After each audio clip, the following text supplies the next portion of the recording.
that the kid that went to Lassiter? What's his name? The kid that started last year.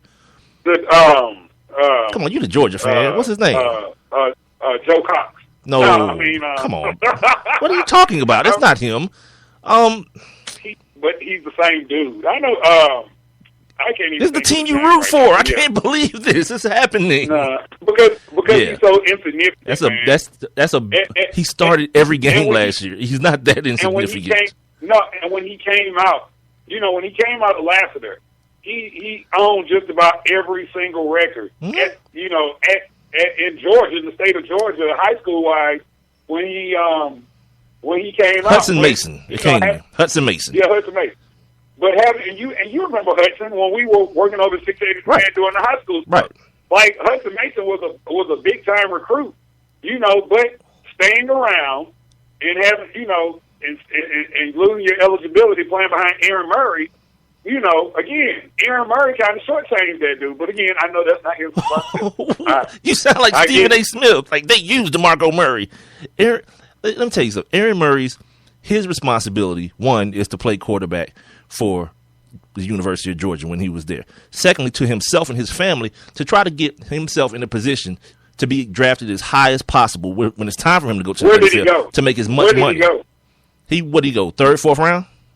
Or was he sixth round? Yeah. I'm confusing him. I think he was sixth round. I'm confusing him with the kid from LSU because they both had the ACLs.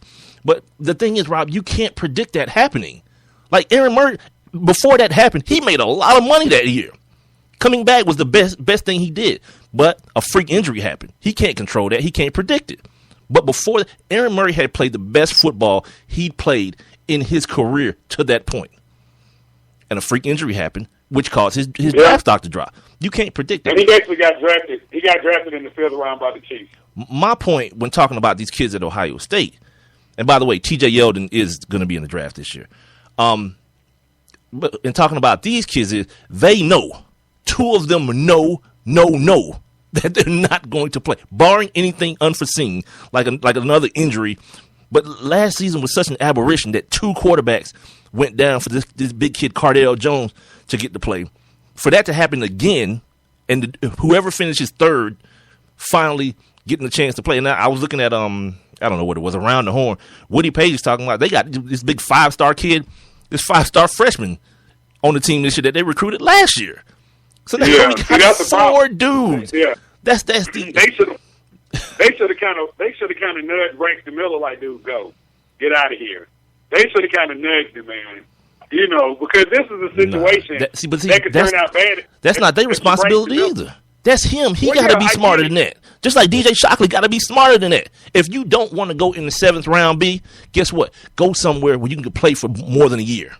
Yeah. Do that. Yeah. Like all this, I love Georgia and all that. Come on, you love your family more than you love Georgia. I hope. That's what I hope is the case. Yeah. Yeah. It just boils down to, I don't know who these kids have around them, but to me, it's just not a smart move. Like if you were talking about the other kid, JT Barrett, right? And someone said, well, JT, you could transfer. And he's like, nah, but you know what I don't want to do? I don't want to go play for, Georgia State. I understand, my man. You used to 100,000 people in the stadium every day cheering you on. I understand that. Right. You don't want to sit out a year. I understand that as well because you just sat out last year. I understand that as well. So if you're willing to take your chances and compete with this other dude that's perfectly healthy, fine. But if you're a Braxton Miller, I'm on the first thing smoking out of Ohio. Yeah. Soon as the national championship game was determined, I would have already had my papers in. Here's my forwarding address. Send me my ring, cuz. Gone. Because the worst thing that could happen to him right now is that when they get to practice, those other two guys outperform him, and he does not end up being the starting quarterback. That is the worst possible thing that could happen to him and, his possible professional career. Well, it's already setting up that way. I mean, because Braxton Miller was one of those dudes. Had he come out, people were already talking about him switching positions anyway. But the fact of the matter is the nature of his injury being a shoulder injury and him playing quarterback, that's already putting him third anyway. Because JT Barrett had a leg injury, and that big kid, Cardale Jones, is as healthy as an ox. He don't have no problems. So Braxton Miller by default is already third on the depth chart. The coach, God, his name just went out of my mind. What is their coach's name? What is Ohio State's coach's name? The Florida guy. What is it? Urban Meyer. Urban Meyer can talk all that craziness he want to about, no, we don't know yet. We're just trying to get better as a collective unit. Come on, man. I got eyes. I know what's going on. One dude is healthy. One dude got a leg injury, and the other dude had 2 shoulder surgeries. Okay, I can count 1, 2, 3. The healthy dude starts right now. The dude with the leg is second, and the dude with the shoulder is obviously third because he can't throw the ball yet. All right. Yeah, miss me with all the bull, man. And you shooting to these kids, to these young kids, getting them to buy into this whole, it's about team and all this. All right, cool. We'll find out on draft day when they're introducing, in the 7th round, running back out of Ohio State, Braxton Miller, or undrafted free agent running back out of Ohio State. Come on, man. Terrell Pryor definitely wouldn't have sat around for that. Well, you saw what he did. That dude made Terrell Pryor promise he was coming back. And as soon as Jim Tressel left, he was like, you know what? Here I come, supplemental draft, 3rd round. Let's go. Yep. Yeah, I'm good. I don't know, man. I don't know how we got on that, but yeah, just, I don't know. Just be better. Be smarter as I don't know. I just want people like that to just take their put their best interest first, because the NCAA, and probably that's why I'm so adamant about it, because I know it's more that NCAA bull that's going on where you're just allowing people to steal from you more than they already have. So, hey, where did Russell Wilson go before he went to Wisconsin? NC State. And so imagine. Then they got mad because he was playing football or basketball or baseball. Right. So just imagine if he had made the decision to go to Wisconsin, right? There's a chance that we might not even know the Russell Wilson that we know right now. I mean, just the way that fate could have had his way. What do you mean? Like if he would have still been able to play quarterback at NC State? Well, I'm saying, anything. I mean, yeah, say if he had stayed at NC State, right? I don't think he got any more notoriety at Wisconsin. I think he went somewhere where he could play right away. Is exactly what I'm talking about with Braxton Miller. Right, and that's what I'm saying. With a system that he was familiar with. Just an I formation pro style system, and it was a pretty much a lateral move. And that wasn't a move that he necessarily wanted to make. They just got their panties in a bunch because my man was playing baseball too. I don't know. That was kind of that's kind of crazy, but so is life. He's where he is now. He's about to sign this huge deal here in a second. I just read the other day that they may have to wait. They might have to wait on that deal. Why? Well, because look what's happening in free agency. Marshawn just got like 12. Oh, that's the other name I forgot to bring up when I was talking about the running backs. Getting the running backs that got the money. The Marshawn got like 12 coming to him next year, 10 or 12 coming to him next year. So, they got they just picked up Jimmy Graham's new contract that he just signed last year. So there's, there's some cash issues going on that people. Yeah, because they were saying they were trying to pay that dude like $100 million. Of course they are. That's the going rate, and for what it's worth, guys like Andrew Luck and guys like Cam Newton are just sitting there watching like, all right, let's see what this dude gets. And, because Cam already said, I'm waiting. I'm just going to wait and see what everybody else does. And then I'm going to base my deal off that, not necessarily thinking he's going to get more, but, he's going to want to come close based on the things that the other two guys accomplished. Andrew Luck has been to an AFC championship game last year. Russell Wilson's been to 2 Super Bowls and won one. So based on that, Cam's going to try to, probably come in just under whatever their deals are, especially as far as any type of incentives and guaranteed money goes. Look at this long kid. These damn college basketball. Well, I got to say, good luck. Good luck, Cam. Yeah, I mean, he's going to get paid, and he's doing the right thing. He's not, he's not jumping at the first offer.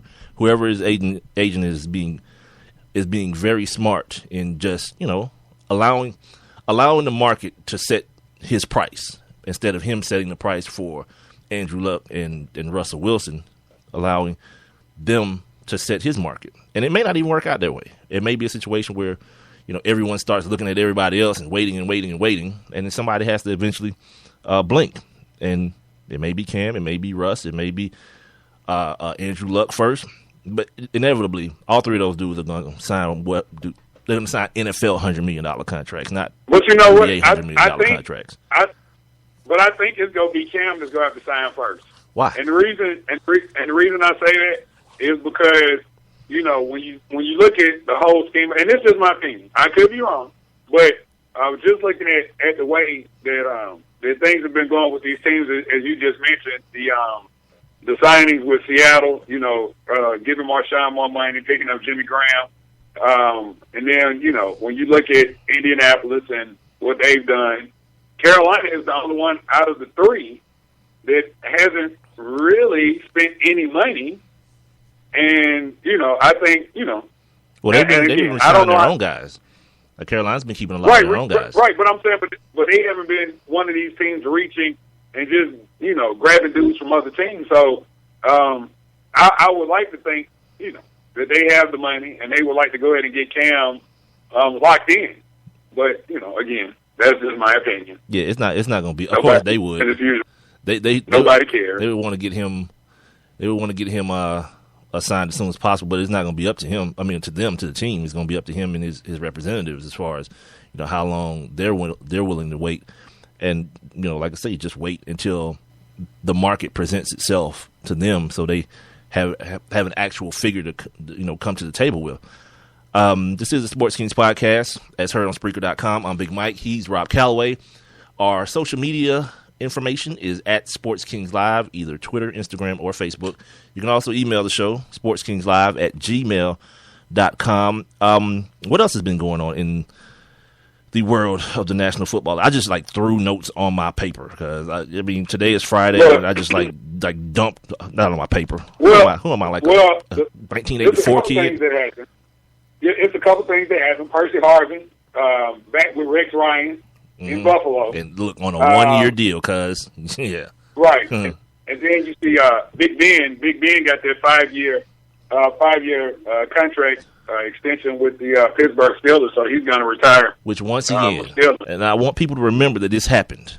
That what happened today happened with Big Ben, with Ben Roethlisberger, because on April 30th, inevitably, there'll be somebody left in the green room, and the camera will be on them, and everybody will be like, oh, he looks so pitiful.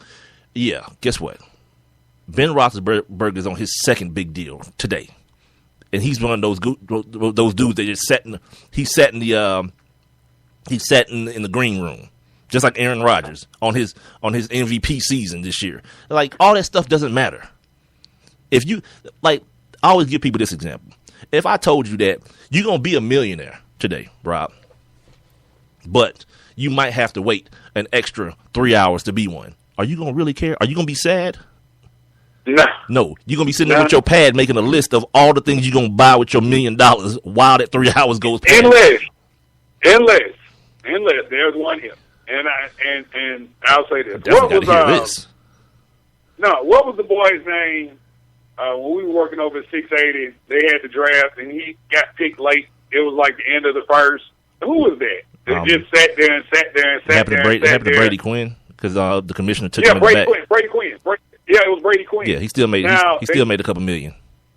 Yeah, he did. But you remember when the draft first started, Brady Quinn was sitting there, had his girlfriend, a little dime piece sitting there with him, and they were just all smiles. Yeah. And it was as the draft picks are going by, through and through, it was you could see this dude sweating beads, and you could see her she's not going to make as much money as I thought she was going to make. Because by the time he did get drafted, she wasn't smiling no more. Well, good. I'll find a new one because he still got drafted. Yeah, he still got drafted 22nd. And you remember what year that was? Yeah. That's not 22nd. That's not Johnny Manziel 22nd. That's Jamarcus Russell year 22nd. Oh, that was Jamarcus Russell. Yes, okay. That was Jamarcus Russell year 20 because Jamarcus got 40-something guaranteed. So just imagine he was still a quarterback. He still got drafted in the first round, number 22. So, yeah. I'll holler at you, broad. Yeah, I'll find another one. Don't worry about that. Yeah, it's all good. So I just want people to remind themselves, when ESPN and the NFL Network are they got the camera right in the dude's face and he's looking worried and he's looking at his agent like, dude, you told me I was gonna